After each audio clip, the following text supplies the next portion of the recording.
Доброго времени суток, мои дорогие подписчики и гости моего канала. С вами канал Энергия Таро. А это значит, что сегодня нас с вами ждет очередной расклад. Перед тем, как мы начнем, я прошу поддержать это видео лайком. Это очень помогает мне в развитии канала. Также, если вы еще не подписались, то предлагаю это сделать прямо сейчас и нажмите на колокольчик, чтобы не пропускать новые видео. Ссылки на все мои социальные сети есть в описании под любым видео на канале. У меня также есть закрытый канал на Бусти. Слева сейчас появится QR-код, по которому вы можете перейти и за подписку всего в 299 рублей в месяц смотреть шок-контент, те расклады, которых нет и не будет здесь на YouTube-канале, потому что YouTube это просто-напросто заблокирует. Также у меня есть телеграм-чат, в котором мы общаемся с моими подписчиками, и именно вы можете стать тем самым подписчиком, который подскажет мне, какие расклады должны быть у меня на Бусти и на YouTube-канале. А с нами сегодня карты Таро Зачарованного леса. Здравствуйте, карты! И сегодня мы с вами рассмотрим буквально сказочную тему для расклада. Лешие, ведьмы, барабашки, домовые. Существуют ли на самом деле данные мифологические существа? И если да, чем это грозит обычным людям в нашей реальности? Настроены ли они дружелюбно или враждебно, и где эти существа обитают? Первый вопрос у меня будет про домовых. Существуют ли домовые и имеют ли физическую форму такую, чтобы его можно было увидеть обычному человеку? Карты, скажите нам, пожалуйста, существуют ли на самом деле на свете домовые и имеют ли физическую форму такую, чтобы его можно было увидеть обычному человеку? Существуют ли домовые и имеют ли физическую форму, чтобы его можно было увидеть обычному человеку? Существуют ли домовые? Да, действительно, существуют. Приходят к нам из параллельной реальности. И здесь мне сразу карта «Солнечный луч» говорит о том, что домовые – это исключительно добрые мифологические существа. Потому что следующий вопрос у меня был: добрые или злые? А домовые, мы уже выяснили, что они добрые. По хранителю видений он хранит дом, хранит семейный очаг. Давайте дальше посмотрим. И имеет ли физическую форму? Имеет разную физическую форму. Может перевоплощаться. По карте Кузница, по 14 карте, здесь говорится о том, что в основном предстает в виде мужчины, небольшого мужчины, возможно, как в виде гномика, да, в виде гномика или, возможно, в виде какого-то как эльфа, такого лесного существа. Маленький, мохнатый, бородатый, возможно, в виде какого-то существа, похожего на зверька, да, то есть имеет разные перевоплощения, скажем так, и его действительно люди могут увидеть вполне реально, вот как мы с вами видим друг друга, да. Ищущий видений и девятка испытаний. Нам эти две карты говорят о том, что ищущий видений ищет, в какой бы дом ему зайти, какой дом ему действительно нужен, где действительно есть какие-то испытания. Объясню, о чем здесь речь. Домовые поселяются не во всех домах.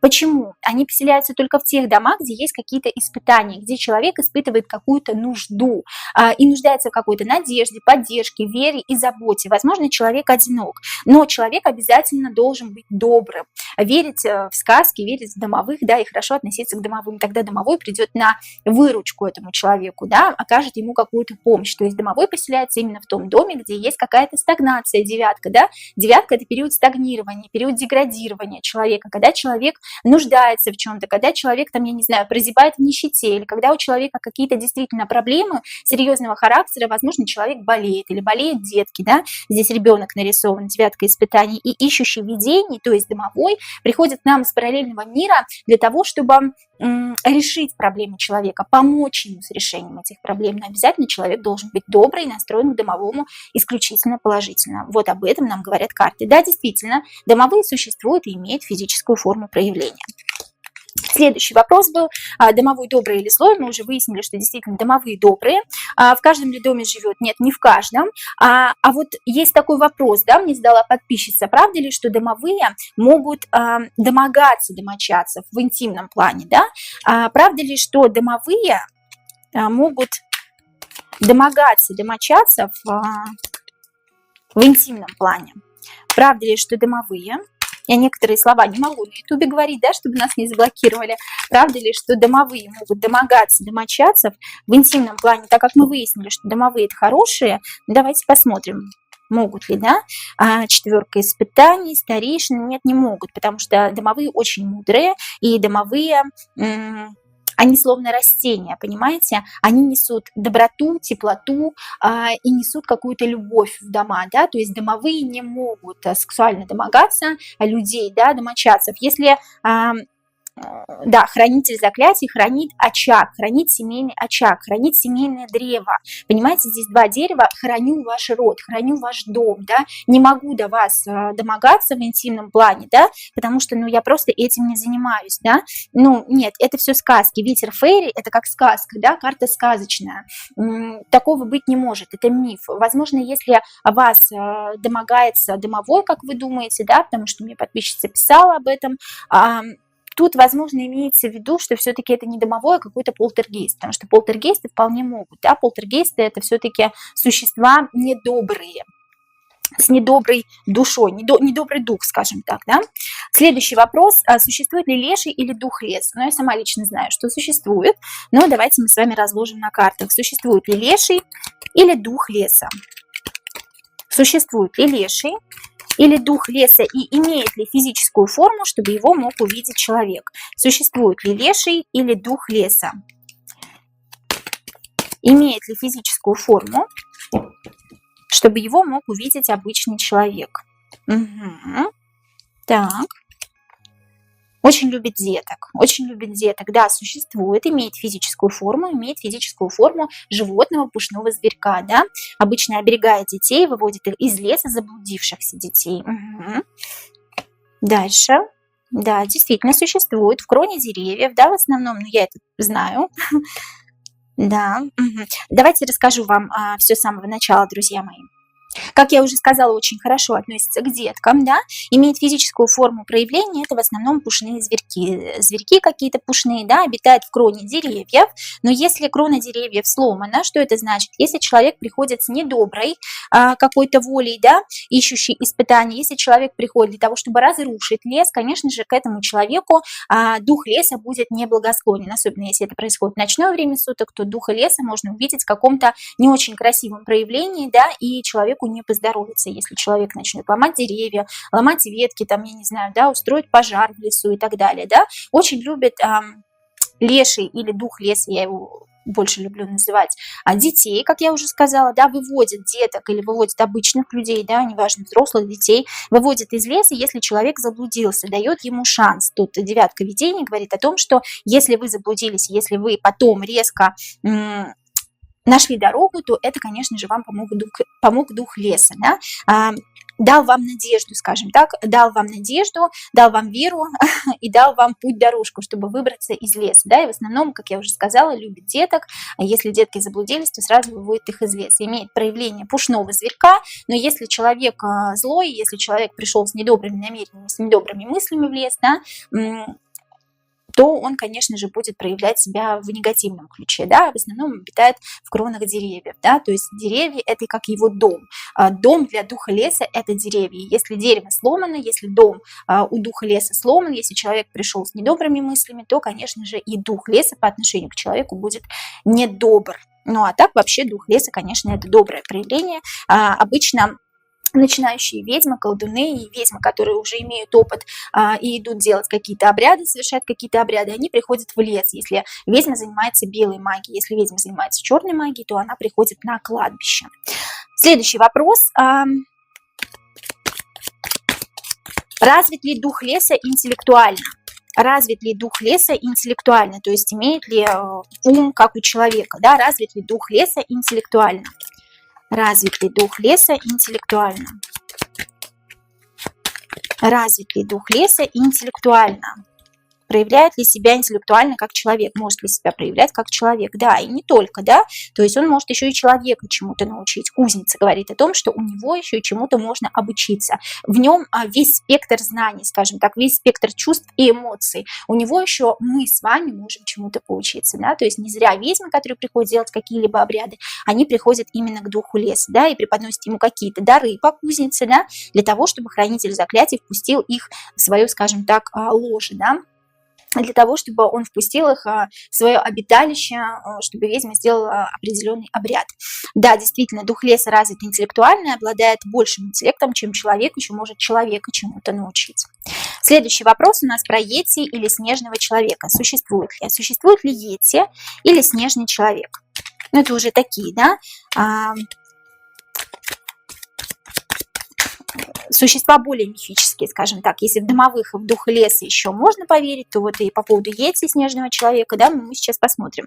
А существует ли Йети или снежный человек? Существует ли Йети или снежный человек на самом деле? Да, существует, девятка видений говорит нам об этом, существует и чем-то похож на человека. Двойка испытаний говорит о том, что в отражении смотрюсь и вижу похожего на себя человека, чем-то напоминает человека и действительно по девятке видений существует. Существует, приходит к нам из параллельного мира, но чаще всего обитает в параллельном мире, да, то есть сюда к нам, в наш мир приходит редко. Такое ощущение, как по ту сторону. Я на тебя смотрю, ты на меня похож, но ты по ту сторону, и приходишь к нам из параллельного мира не всегда, да, а только тогда, когда, ну, кстати, проявления у него тоже разные бывают, да, то есть снежный человек или Йети не выглядит вот просто как белая меховая фигурка, да, как мы ее можем и любим себе представлять, скажем так, да, из сказок, из фильмов, из каких-то, он имеет разные проявления, но в основном обитает в параллельном мире и приходит к нам изредка. Почему?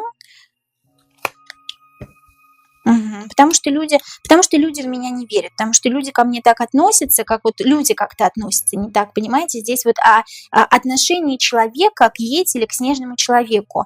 Прихожу не всегда, такое ощущение, прихожу на тебя посмотреть, да?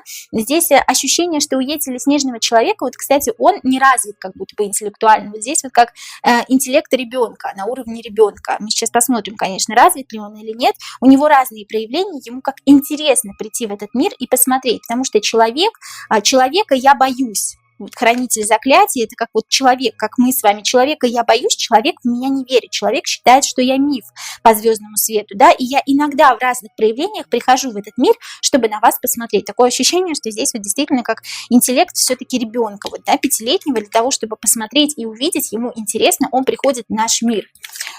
А развит ли интеллектуально Йети или снежный человек? Развит ли интеллектуально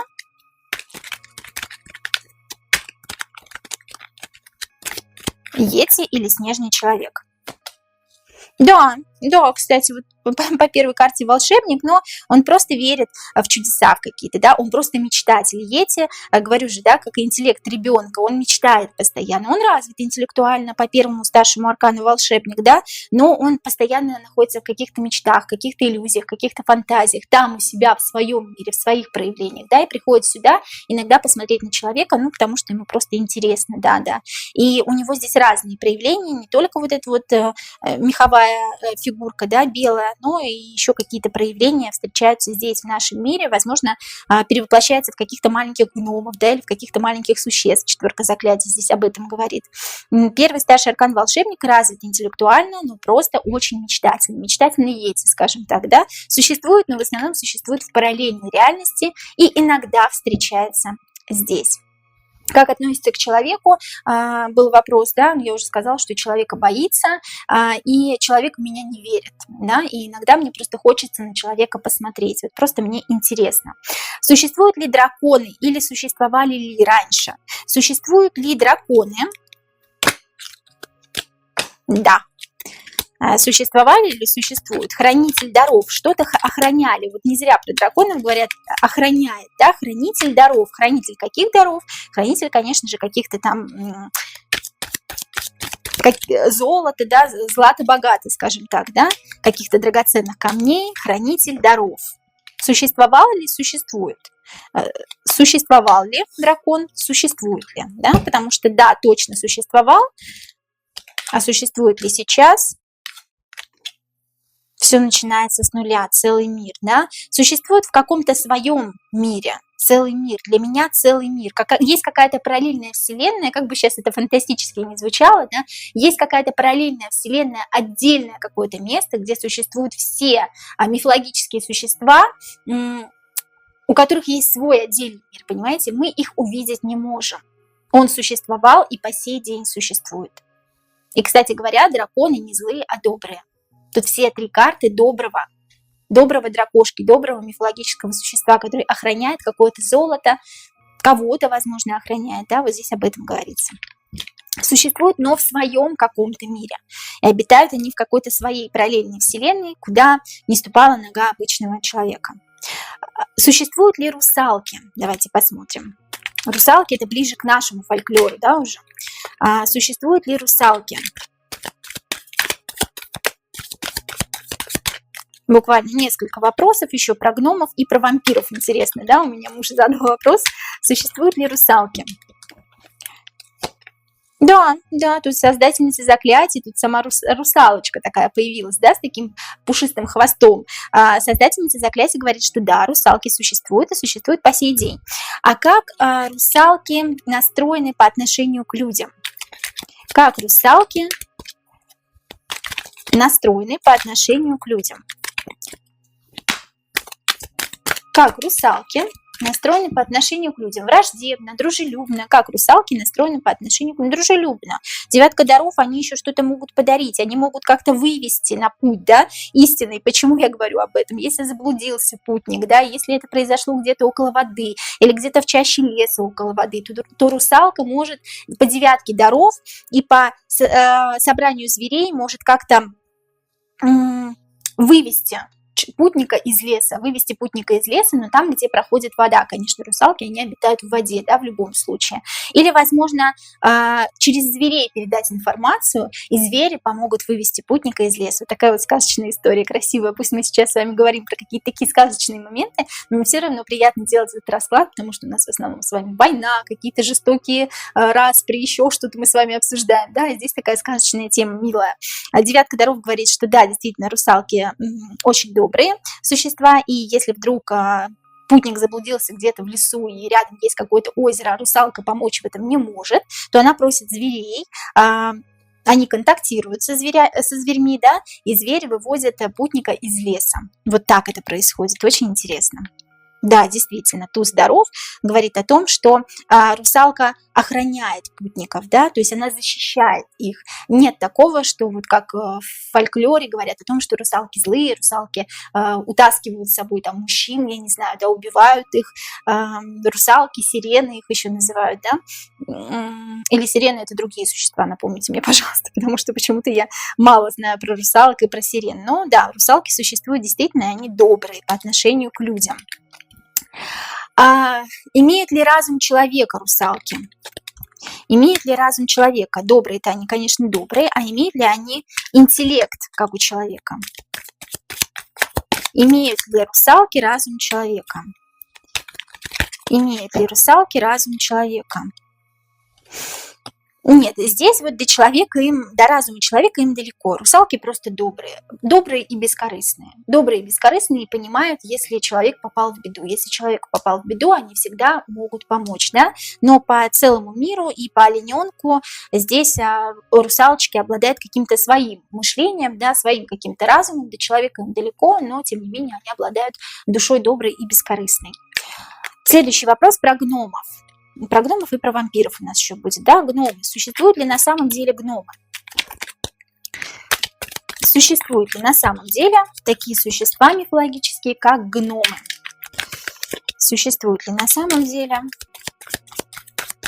мифологические существа, как гномы? Да, существуют создательницы видений, да, и создательница заклятий тоже нам говорит, это две положительные карты, говорит о том, что гномы существуют, и опять-таки существуют в какой-то своей параллельной реальности. Можно ли, доступно ли, вернее, современному человеку увидеть гнома? Есть какая-то своя параллельная реальность, в которой существуют гномы, не в нашей реальности, скажем так, да, если домовые к нам приходят, если русалок мы можем увидеть, да, кто еще? Если духа леса мы можем увидеть, да, то гномы, они существуют в какой-то своей параллельной реальности. Но можем ли мы их увидеть? Доступно ли современному человеку когда-либо увидеть гнома? Нет.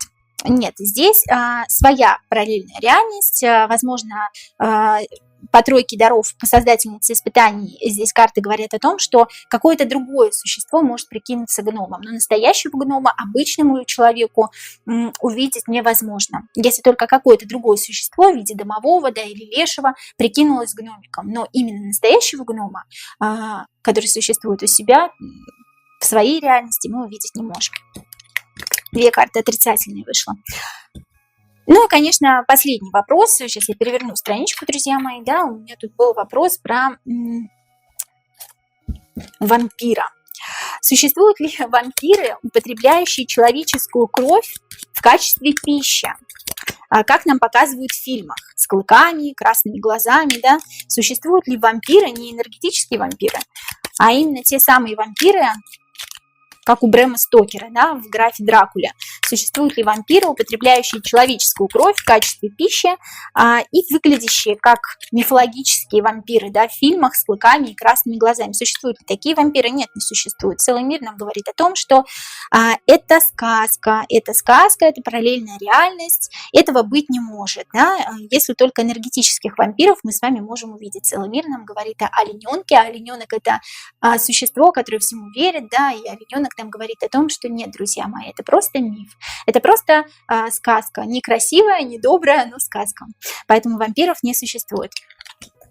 Ну что ж, друзья мои, это был такой небольшой расклад про мифологических существ. Мы с вами узнали сегодня, кто существует, а кто нет. Задавайте еще вопросы про мифологических существ. Мы с вами сделаем, возможно, вторую и третью часть, да. И я вас всех очень люблю, друзья мои. До новых встреч!